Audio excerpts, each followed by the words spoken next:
السلام عليكم ورحمة الله وبركاته. الحمد لله والصلاة والسلام على رسول الله وعلى آله وصحبه أجمعين الفائزين برضا الله أما بعد. പ്രിയമുള്ള വിദ്യാർത്ഥികളെ, നാം നമ്മുടെ കോഴ്സിൻ്റെ ഭാഗമായി സിലബസിൽ ചേർക്കപ്പെട്ട ഒരു പ്രധാനപ്പെട്ട വിഷയമാണ് തജ്വീദ്, ഖുർആൻ.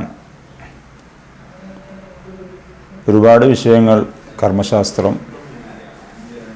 അതുപോലെ താരീഖ്, ചരിത്രങ്ങൾ, തഫ്സീർ. എന്നാൽ തഫ്സീർ ഖുർആനുമായിട്ട് ബന്ധപ്പെട്ടതും പ്രധാനപ്പെട്ടതുമാണ്.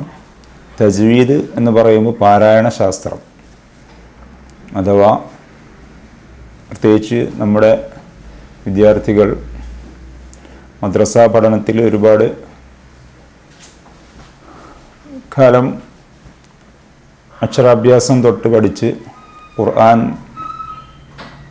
2ാം വർഷം മുതൽ ഖുർആൻ ആരംഭിച്ച് ഒരുപാട് കാലം ഖുർആൻ ഓതി വീണ്ടും ആ ഖുർആനെ പറ്റി അല്പം ഒരു ഇടവേളയൊക്കെ ഉണ്ടായി എന്ന് പറഞ്ഞാൽ നമ്മുടെ 7th സ്റ്റാൻഡേർഡ് ആയിരിക്കും മിക്കവാറും ആളുകളുടെ മദ്രസ വിദ്യാഭ്യാസം ഇപ്പോഴത്തെ സാഹചര്യം അനുസരിച്ച്. എന്നാൽ അപൂർവം ചില ആളുകൾ 10th വരെ പോവും. ഏതായാലും ഖുർആനുമായിട്ട് പാരായണശാസ്ത്രവുമായിട്ട് ബന്ധപ്പെട്ട്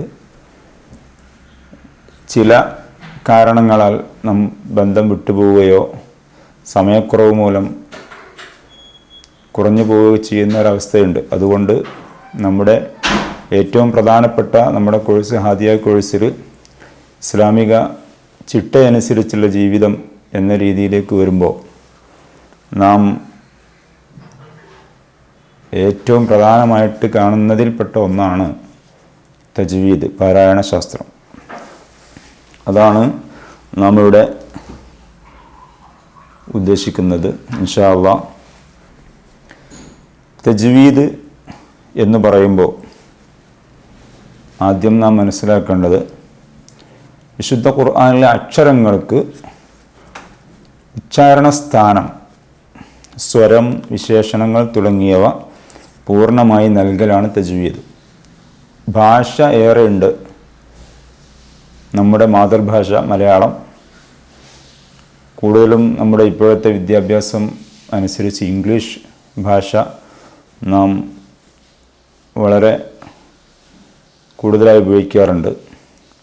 അറബി ഭാഷ നമ്മുടെ ഇബാദത്തുമായിട്ട് ബന്ധപ്പെട്ട് ഏറെ എന്ന് പറഞ്ഞാൽ 100% എന്ന് പറഞ്ഞാൽ തെറ്റില്ല. ഇത്രയും അറബിയായിട്ട് ബന്ധമുണ്ട്. പക്ഷേ നാം പലപ്പോഴും ഗഫ്ലത്ത്, അശ്രദ്ധ വന്നു പോകുന്നുണ്ടോ എന്നൊരു സംശയിക്കേണ്ടതുണ്ട്. കാരണം ഈ ഖുർആൻ അറബിയിലാണ്. ഖുർആനുമായിട്ട് ബന്ധപ്പെട്ട് തജ്വീദ് പഠനത്തിൽ പറയുന്ന ഒരു വിഷയം, അറബി നാട്ടിൽ ജനിച്ചു വളർന്ന ഒരാൾ പോലും അയാൾ ഓതുന്നത് പൂർണ്ണമായും ശരിയാണ് എന്ന് പറയുന്ന ഒരവസ്ഥ ഉണ്ടായിക്കൊള്ളണമെന്നില്ല. എന്ന് പറഞ്ഞാൽ നാം വളരെ ശ്രദ്ധയോടെ അതിന് പ്രത്യേക ഉച്ചാരണ ശൈലിയും സ്വരവും അതുപോലെ ചില വിശേഷണങ്ങൾ, അക്ഷരങ്ങൾക്ക് ചില വിശേഷണങ്ങളുണ്ട്. അതെല്ലാം കൂടെ ഒക്കുമ്പോഴാണ് പാരായണം എന്ന രീതിയിലേക്ക് വരുന്നത്. പ്രസംഗം പറയലാണ്, ഗാനം ആലപിക്കുക അല്ലെങ്കിൽ പാട്ട് പാടുക എന്നൊക്കെയാണ് പറയാം. എന്നാൽ പാരായണം എന്നൊരു ശൈലി ഖുർആന് തന്നെയായിരിക്കും ഏറ്റവും യോജിക്കുക. കാരണം അതിന് പ്രത്യേക നിയമങ്ങൾ, അക്ഷരങ്ങൾ പലപ്പോഴും ചില അക്ഷരങ്ങൾ മാത്രമാണ് നാം അറബി മാത്രമേ ഉള്ളൂ എന്ന് ഉപയോഗിക്കാറുള്ളതെങ്കിലും അവിടെ മുഴുവൻ അക്ഷരങ്ങളും കറക്റ്റ് മലയാളത്തോട് യോജിച്ചതല്ല. അതുകൊണ്ട് എല്ലാ അക്ഷരങ്ങൾക്കും ഒരു പ്രത്യേക ശ്രദ്ധ നമുക്കുണ്ടാകൽ അനിവാര്യമാണ്. അതിനെക്കുറിച്ച് ചർച്ച ചെയ്യുന്ന വിജ്ഞാന ശാഖയാണ് ഖുർആൻ പാരായണ ശാസ്ത്രം. അപ്പോൾ ഇങ്ങനെ ഓതൽ നിയമമനുസരിച്ച് എങ്ങനെയായിരിക്കും ഉണ്ടാവുക? ഖുർആൻ പാരായണം തജ്വീദ് അനുസരിച്ച് ഓതൽ ഫർള് ഐനാണ് എന്ന് പറയുമ്പോൾ വ്യക്തിബാധ്യത.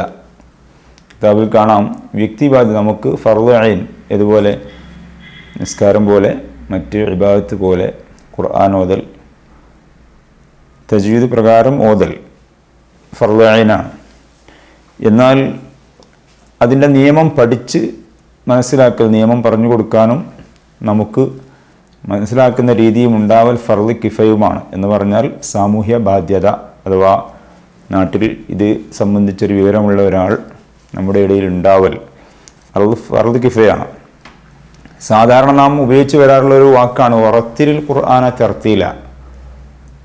സാവധാനം ഓതണം എന്നാണ് അതിനൊരു മീനിങ് പറയാറ്. എങ്കിലും അതിൻ്റെ ഒരു വിശദ രൂപം ഇമാം ബൈളാവി റളിയല്ലാഹു അൻഹു പറയുന്നത് കാണാം. നിങ്ങൾ തജ്വീദ് അനുസരിച്ച് ഖുർആൻ ഓതുക. വറത്തിരിൽ ഖുർആന തർത്തീല എന്ന് പറയുമ്പോൾ തജ്വീദ് അനുസരിച്ച് ഖുർആൻ ഓതുക എന്നാണ് ബഹുമാനപ്പെട്ട ബൈളാവി ഇമാം റഹ്മത്തുള്ളാഹി അലൈഹി അതിനെപ്പറ്റി പറഞ്ഞത്. അപ്പോൾ അങ്ങനെ ഓത്തുള്ളൂ. അഥവാ ഖുർആൻ നമ്മുടെ അഭിപ്രായം അനുസരിച്ച്, താഴെ പറയുന്നുണ്ട് നമ്മുടെ അഭിപ്രായം അനുസരിച്ച് എന്ന് പറഞ്ഞാൽ ഉന്നത്തുള്ള സ്ഥലത്ത് ഉന്നത്ത് ഒഴിവാക്കിയിട്ട്, മദ്ദുള്ള സ്ഥലത്ത് നീട്ടേണ്ട സ്ഥലത്ത് മദ് ഒഴിവാക്കിയിട്ട്, അതുപോലെ അഹ്കാമുകൾ പാലിക്കേണ്ട സ്ഥലത്ത് അഹ്കാമുകൾ പാലിക്കാതെ, ചില മഖ്റജുകൾ കറക്റ്റ് വരേണ്ട സ്ഥലത്ത് അവിടെ അത് ശ്രദ്ധിക്കാതെ ഓതുമ്പോൾ അത് നമ്മുടെ അഭിപ്രായം അനുസരിച്ചായിപ്പോകും. അവിടെ നാം വളരെ ശ്രദ്ധാപൂർവം അത് കൃത്യത പാലിക്കാനുള്ള ഒരു താല്പര്യം നാം കാട്ടേണ്ടതുണ്ട്. ഇതൊക്കെ പറയുമ്പോൾ നമുക്ക് ഒരുപാട് പ്രയാസമുള്ള, വളരെ സ്ട്രിക്റ്റുള്ള, ബുദ്ധിമുട്ടുള്ളൊരു പരിപാടിയാണ് ഖുർആൻ എന്ന് ആർക്കും തോന്നേണ്ടതില്ല. കാരണം അത് ഓതുമ്പോൾ നിങ്ങൾക്ക് മനസ്സിലാകും, എല്ലാവർക്കും ഉൾക്കൊള്ളുന്നു തോന്നുന്നുണ്ട്. അഥവാ നമ്മൾ ഖുർആൻ വളരെ സിമ്പിളായിട്ട്, വളരെ രസകരമായിട്ട്, ആസ്വാദനം ഉൾക്കൊണ്ടുകൊണ്ട്, ഗാനത്തേക്കാൾ അല്ലെങ്കിൽ മറ്റ് ചില ഇപ്പോഴത്തെ സംവിധാനങ്ങളെക്കാൾ റാഹത്തായിട്ട് അങ്ങനെ വരാൻ ഏറ്റവും ഉതകുന്ന ഒരു ഗ്രന്ഥം തന്നെയാണ് ഖുർആൻ. അപ്പോൾ അതൊക്കെ ചരിത്രങ്ങളിൽ പലതും കാണാം, ഇവിടെ വിശദീകരിക്കാൻ സമയമില്ല. ഇത് ഖുർആൻ അള്ളാഹുവിൽ നിന്നുള്ളതാണ് എന്ന് പറയുമ്പോൾ തന്നെ പാരായണ ശൈലിയും അള്ളാഹുവിൽ നിന്നുള്ളതാണ്. അള്ളാഹു തആല അതിനൊരു പ്രത്യേക ശൈലി വെച്ചിട്ടുണ്ട്. ആ രീതിയിൽ ജിബ്രീൽ അലൈഹിസ്സലാം റസൂലുള്ളാഹി സ്വല്ലല്ലാഹു അലൈഹി വസല്ലമ തങ്ങൾക്ക് ഓതിക്കൊടുത്ത പ്രകാരം അതേ രീതിയിൽ റസൂലുള്ളാഹി സ്വല്ലല്ലാഹു അലൈഹി വസല്ലമ തങ്ങൾ സഹാബാക്കൾക്ക് ഓതിക്കൊടുത്തു. അത് താബിഈങ്ങൾക്ക് ഓതിക്കൊടുത്തു, താബിഈങ്ങൾക്ക് ഓതിക്കൊടുത്തു. ഇങ്ങനെ വരുന്ന ആ സിൽസില, ആ ചെയിൻ ബന്ധത്തിനാണ് സനദ്, അഥവാ റസൂലുള്ളാഹി തങ്ങളിൽ നിന്ന് ഡയറക്റ്റ് കേട്ട് മനസ്സിലാക്കി വന്ന് നമ്മിലേക്ക് എത്തുമ്പോഴാണ് സനദ് മുത്തസ്സിലാകുക എന്ന് പറയുക. അത് ശേഷം വിശദീകരണം വരും. അപ്പോൾ അങ്ങനെ ഒരു രീതി തന്നെ അല്ലാഹു സുബ്ഹാനഹു വ തആല അതിൽ സംവിധാനിച്ചിട്ടുണ്ട്. മറ്റുള്ള വിശുദ്ധ ഗ്രന്ഥം, വിശുദ്ധ ഖുർആനിൽ സ്വയം അഭിപ്രായം അനുസരിച്ച്, നേരത്തെ നമ്മൾ പറഞ്ഞതുപോലെ സ്വയം അഭിപ്രായം അനുസരിച്ച് ഓതുന്നൊരു ശൈലി സ്വീകരിക്കാൻ പാടില്ല. സ്വയം നമ്മുടെ അഭിപ്രായം അനുസരിച്ച് ഖുർആൻ പാരായണം ചെയ്യാനോ അത് മറ്റൊരു രീതിയിലേക്ക് മാറ്റാനോ പാടില്ല എന്നാണ് ഒരു പ്രധാനപ്പെട്ട വിഷയം.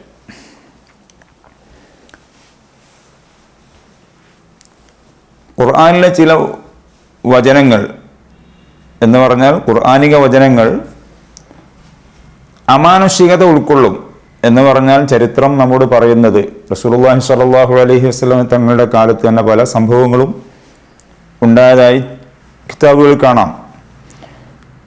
ഒരുപാട് ആളുകൾക്ക് ഹിദായത്ത് നൽകാനുള്ള വശ്യ സ്വഭാവം ഖുർആനുണ്ട്.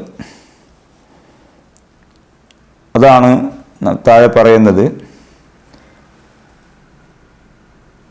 യാദൃശികമായി ഖുർആൻ കേൾക്കാൻ ഇടവന്ന അറേബ്യയിലെ സാഹിത്യ സാമ്രാട്ടായിരുന്ന അബ്ദുൽ വലീദ് ഇപ്രകാരം പ്രഖ്യാപിച്ചു. റസൂലുള്ളാഹി തങ്ങളുടെ അടുക്കൽ ചെന്നപ്പോൾ, ഞാൻ മുഹമ്മദിൽ നിന്ന് ചില വചനങ്ങൾ കേട്ടു. അത് പദ്യമോ ഗൂഢോത്രമോ ജ്യോത്സ്യപ്പണിയോ അല്ല എന്ന് പറഞ്ഞാൽ, ശത്രുക്കൾ പല രീതിയിലും പറഞ്ഞ് സിഹറാണെന്നും മറ്റു ചില തന്ത്രങ്ങളാണെന്നും അത് ഗാനമാണെന്നും പറഞ്ഞ് പല കോലത്തിലും പറഞ്ഞ ശൈലി ഉണ്ടായിരുന്നു. അങ്ങനെ അബ്ദുൽ വലീദ് റസൂലുള്ളാഹി തങ്ങളുടെ അടുത്ത് ചെല്ലാൻ ഇട വന്നപ്പോൾ, ഈ ഖുർആൻ വചനം കേട്ടപ്പോൾ അദ്ദേഹം പറഞ്ഞു, നിങ്ങൾ പറയും പോലെയൊന്നും അല്ല, അറബികൾ അദ്ദേഹത്തെ ഈ ഖുർആൻ വചനം കേട്ട് പിൻപറ്റും,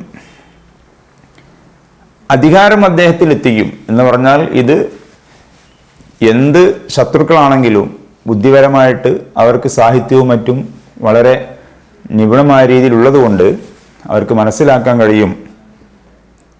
അങ്ങനെ മനസ്സിലാക്കിയിട്ടാണ് അദ്ദേഹം പറഞ്ഞത്, ഇത് നിങ്ങൾ പറയും പോലെ ഒരു കളിയല്ല, മുഹമ്മദ് നബി അവരുടെ ഗ്രന്ഥത്തിലൂടെ, അവരുടെ പാരായണത്തിലൂടെ ബുദ്ധിയുള്ളവർ അതിലേക്ക് ചേക്കേറും എന്ന ഒരു മെസ്സേജ് അവർ ശത്രുക്കൾക്ക് തന്നെ കൊടുത്തു. അതുകൊണ്ടല്ലേ മുത്തുനബി സല്ലല്ലാഹു അലൈഹി വസല്ലം തങ്ങളുടെ ഷറഫാക്കപ്പെട്ട ശിരസ്സെടുക്കാൻ ഒരുപാട് ഓഫർ പ്രഖ്യാപിച്ചപ്പോൾ, അബൂജഹൽ ലഅനത്തുല്ലാഹി അലൈഹി ഓഫർ പ്രഖ്യാപിച്ചപ്പോൾ ഉമർ ഇബ്നു ഖത്താബ് റളിയല്ലാഹു അൻഹു ഇസ്ലാം സ്വീകരിക്കുന്നതിന് മുമ്പ് ഉരുപ്പിടിച്ച വാളുമായി പുറപ്പെട്ട്, നമുക്കറിയാം ആ ചരിത്രം, അവിടെ പുറപ്പെട്ട് ഫാത്തിമ എന്ന സഹോദരിയുടെ വീട്ടിലെത്തി. പാരായണം മറഞ്ഞു കേട്ട് രോഷാകുലനായി അങ്ങനെ ആ സൂക്തം കേട്ടുകൊണ്ട് ഇസ്ലാമിലേക്ക് വന്ന സംഭവം നമുക്ക് കാണാം. അപ്പോൾ ഇങ്ങനെ ഖുർആൻ കേൾക്കുമ്പോൾ തന്നെ, ഈ സാഹചര്യത്തിൽ തന്നെ, ഇപ്പോൾ നമ്മളത് വിശദീകരിക്കുന്നില്ല, നമ്മുടെ കാലഘട്ടത്തിൽ തന്നെ പല വിഷയങ്ങളും നമ്മൾ കേട്ടിട്ടുണ്ട് വാർത്താ മാധ്യമങ്ങളിലൂടെ.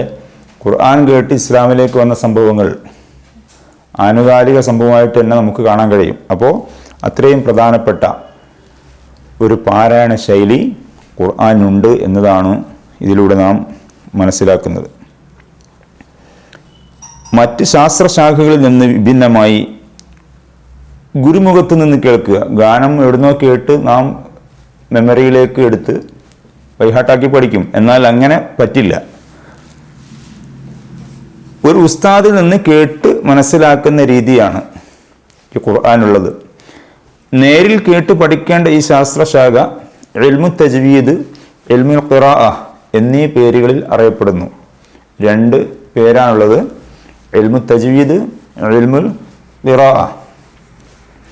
അള്ളാഹുവിൻ്റെ കലാമിനെ മറയില്ലാത്ത വിധം കേൾക്കാൻ സാധിച്ചത് നബി സല്ലല്ലാഹു അലൈഹി വസല്ലം തങ്ങൾക്കും, എന്ന് പറഞ്ഞാൽ മറയില്ലാതെ അള്ളാഹുവിൽ നിന്ന് കേൾക്കാൻ സാധിച്ചത് നബി സല്ലല്ലാഹു അലൈഹി വസല്ലം തങ്ങൾക്കും മൂസാ നബി അലൈഹിസ്സലാമിനും മാത്രമാണ്. നാം റസൂലുള്ളാഹി തങ്ങളിൽ നിന്ന് കേൾക്കാൻ നമുക്ക് കഴിഞ്ഞിട്ടില്ല. റസൂലുള്ളാഹി തങ്ങളിൽ നിന്ന് കേട്ടവരെ താബിഈങ്ങളെ അങ്ങനെ പോന്ന് മഹാന്മാരായ പണ്ഡിതന്മാരിൽ നിന്ന് കേട്ട് പഠിക്കുക എന്നതാണ് സനദ് മുത്തസിലാകുക എന്ന് നമ്മൾ നേരത്തെ പറഞ്ഞു. അപ്പോൾ രണ്ട് നബിമാർക്ക് മാത്രമാണ് ഡയറക്റ്റായിട്ട് അള്ളാഹുവിൻ്റെ കലാം കേൾക്കാൻ സാധിച്ചത്. നബിതങ്ങളിൽ നിന്ന് കേട്ട് നേരിട്ട് കേട്ട സ്വഹാബത്ത് വഴി പരമ്പര സ്വീകരിച്ച വ്യക്തിയിൽ നിന്ന് തന്നെ കേൾക്കുമ്പോഴാണ് ഇത് പൂർണ്ണമാകുന്നത്. ഇവിടെ നാം മനസ്സിലാക്കേണ്ടത്, നമുക്ക് ഖുർആൻ ഓതാൻ ഇപ്പോഴത്തെ സാഹചര്യത്തിൽ നമുക്ക് നേരം പോവുക എന്നൊരു സംവിധാനമാണ് ഇപ്പോഴത്തെ ഗെയിം. പല പേരുകളിലും പല തെറ്റായ രീതികളിലേക്കും എത്തിപ്പെടുന്ന, ശൈത്താനിയത്ത് വരെ ചെന്നുകൂടുന്ന രീതിയിലുള്ള പുതിയ ഗെയിമുകൾ. അതെന്തിനു വേണ്ടിയാണ് നാം നേരം പോക്ക്? നമുക്ക് നേരം പോകുന്നില്ല, അത് പോകാൻ വേണ്ടി നാം സ്വീകരിക്കുന്നതാണ്. എന്നാൽ ഏറ്റവും നേരം പോകാൻ ഉപയോഗപ്രദമാകുന്ന ഒന്നാണ് ഖുർആൻ എന്ന് പറഞ്ഞാൽ, ഖുർആൻ ഓതിയാൽ നമുക്ക് നേരം പോകുന്ന അറിയില്ല. അതോടൊപ്പം മഅനയും കൂടി മനസ്സിലാക്കിയാൽ വളരെ പെർഫെക്റ്റായി, അത്രയും രസകരമായിട്ട് ആസ്വദിച്ച് ഓതി. റമദാനിലൊക്കെ നമുക്ക് നേരം പോകുന്ന, നമുക്ക് അര ജുസ് അല്ലെങ്കിൽ ഒരു ജുസ് ഓതണം എന്ന് കരുതിയ നിശ്ചയ ടൈം ഓതണം എന്ന് കരുതിയാൽ അതിൻ്റെ ഡബിൾ ടൈം നമുക്കായിട്ടുണ്ടാവും. അപ്പോൾ ഇങ്ങനെ നേരം പോക്കിന് ഏറ്റവും നല്ലത് ഖുർആനാണ്.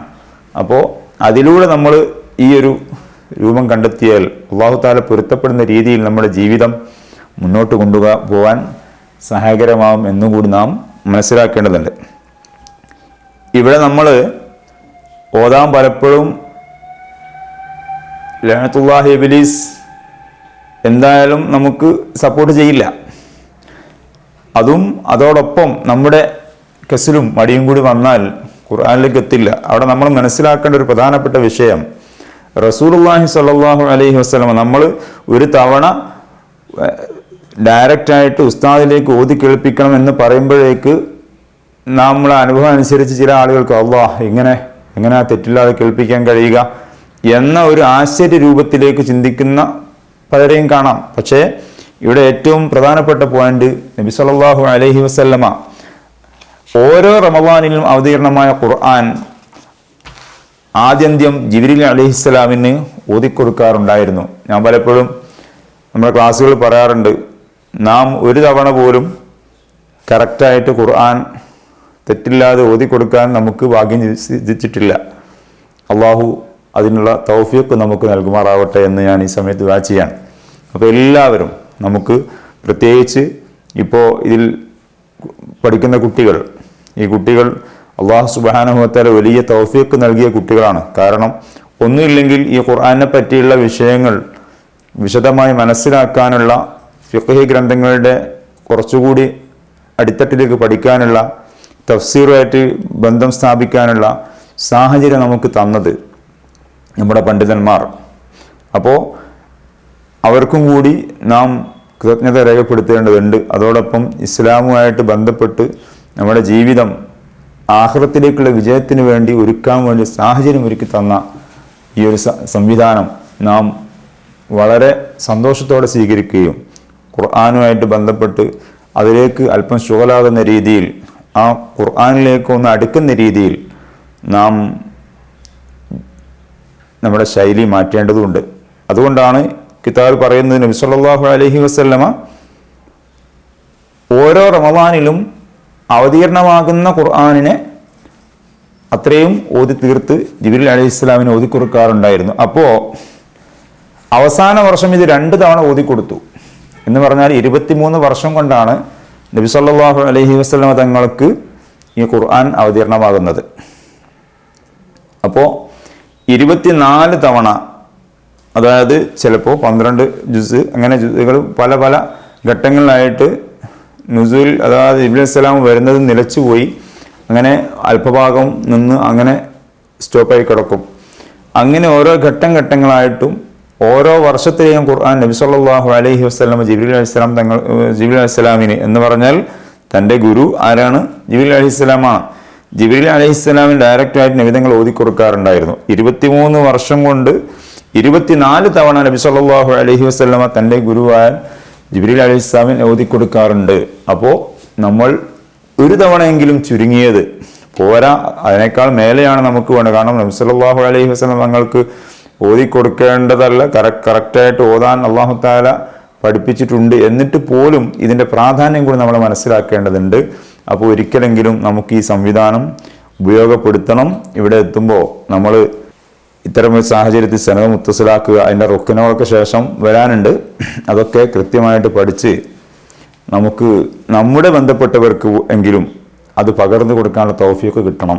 അതുകൊണ്ട് അത് നമ്മൾ പ്രധാന വിഷയമായി എടുക്കുകയും ചെയ്യണമെന്ന് ഈ സമയത്ത് ഓർമ്മപ്പെടുത്തുകയാണ്. അതുകൊണ്ട് എല്ലാ വിദ്യാർത്ഥികളും ആ ഒരു മൈൻഡിലേക്ക് വരണമെന്ന് പ്രത്യേകം അറിയിക്കുകയാണ്. ഖുർആൻ പാരായണം തജ്വീദ് പ്രകാരമാവാൻ പ്രധാനമായും 4 കാര്യങ്ങൾ സമ്മേളിക്കേണ്ടതുണ്ട്. ഒന്നാമത്തത്, കിതാബിൽ കാണാം, അക്ഷരങ്ങളുടെ ഉച്ചാരണ സ്ഥാനം അറിയുക എന്ന് പറഞ്ഞാൽ നാം മലയാളം ഉച്ചരിക്കുന്നത് പോലെ എങ്ങനെയെങ്കിലും അങ്ങ് പറഞ്ഞേക്കാം, വര, തറ, പന എന്ന് പറയുന്നത് പോലെ അങ്ങ് പറഞ്ഞേക്കുക എന്നതിലുപരി നമ്മളതിൻ്റെ ഉച്ചാരണ സ്ഥാനം മനസ്സിലാക്കി മഹാരിജ്, ഓരോ ഹർഫുകൾക്കും മഹ്റജ് ഉണ്ട്. ചിലപ്പോൾ ഒരു മഹ്റജിൽ നിന്ന് വ്യത്യസ്ത ഹർഫുകൾ, ഒന്നിലധികം 2 3 ഹർഫുകൾ വരാം. അപ്പോൾ അത് മനസ്സിലാക്കി ഉച്ചരിക്കുമ്പോഴാണ് നേരത്തെ നാം തുടക്കത്തിൽ പറഞ്ഞ പാരായണ രീതിയിലേക്ക്, വെറും ഒരു സംസാരം അല്ലെങ്കിൽ ഒരു ആലാപനം എന്നതിൽ നിന്ന് മാറി ഒരു പാരായണ ശൈലിയിലേക്ക് അല്ലാഹു സുബ്ഹാനഹു വ തആല നമ്മോട് കൽപ്പിച്ച രീതിയിലേക്ക് എത്താൻ കഴിയുക ആ സമയത്താണ്. രണ്ടാമത്തത് അക്ഷരങ്ങളുടെ വിശേഷണങ്ങൾ. അക്ഷരങ്ങൾ പഠിച്ചാൽ പോരാ, അതിൻ്റെ വിശേഷണം അത് പഠിച്ച് ഒക്കെ റെഡിയായി എന്ന് കരുതുന്നതിന് അപ്പുറം വിശേഷണം, ഉദാഹരണത്തിന് കത്ത്, തത്ത എന്ന് പറയുമ്പോൾ ആ താ മലയാളത്തിനോട് ചേർന്ന് വന്നു. പക്ഷേ നമ്മുടെ ഖുർആനിലുള്ള താ അല്പം ഒരു സ്പ്രെഡിങ് ഹംസ് എന്നൊരു സിഫത്ത് വരും. അപ്പോൾ തത്ത, അൻഅംത, തബ്ബത് എന്ന് പറയുന്ന രീതിയിലേക്ക് വരും. അപ്പോൾ വളരെ ഭംഗിയായിട്ട് സ്മൂത്തായിട്ട് നമുക്ക് ഖുർആൻ ഓതാൻ കഴിയും. നമ്മുടെ ഖുർആൻ കേൾക്കുമ്പോൾ കേൾക്കുന്നവർക്ക് വളരെ സന്തോഷപൂർവ്വം അത് സ്വീകരിക്കാൻ കഴിയും.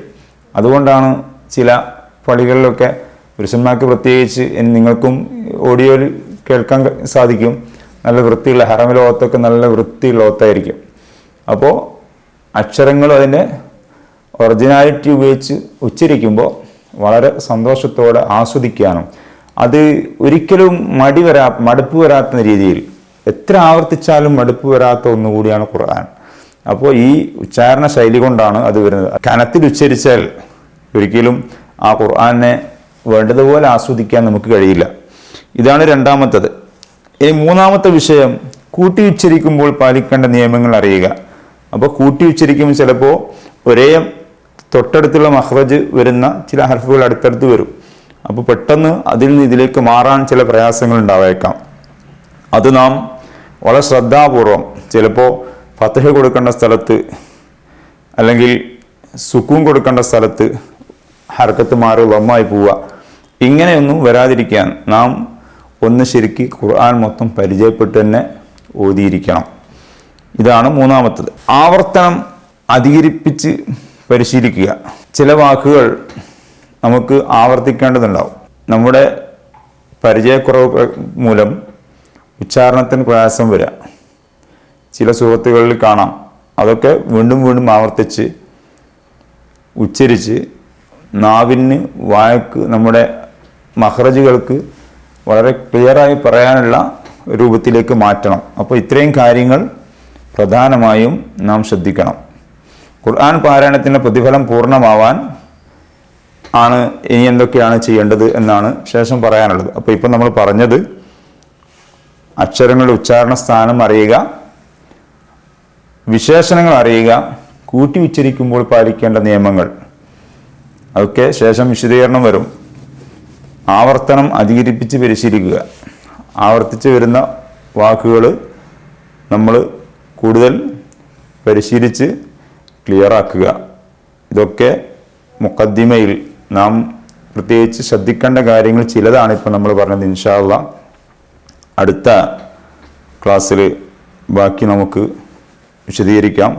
നമ്മൾ ഈ പറഞ്ഞ പ്രകാരം ഓതാനും തജ്വീദ് പ്രകാരം അല്ലാഹു തആല നമുക്ക് ഉദ്ദേശിച്ച പ്രകാരം മനസ്സിലാക്കാനും റസൂലുള്ളാഹി തങ്ങൾ പഠിപ്പിച്ചതനുസരിച്ച് അത് പാരായണം ചെയ്യാനും നമുക്ക് അല്ലാഹു തൗഫീഖ് ചെയ്യുമാറാവട്ടെ എന്ന് ദുആ ചെയ്ത് തൽക്കാലം നമ്മുടെ ഇന്നത്തെ ക്ലാസ് അവസാനിപ്പിക്കുന്നു. അസ്സലാമു അലൈക്കും വറഹ്മത്തുള്ളാഹി വബറകാതുഹു.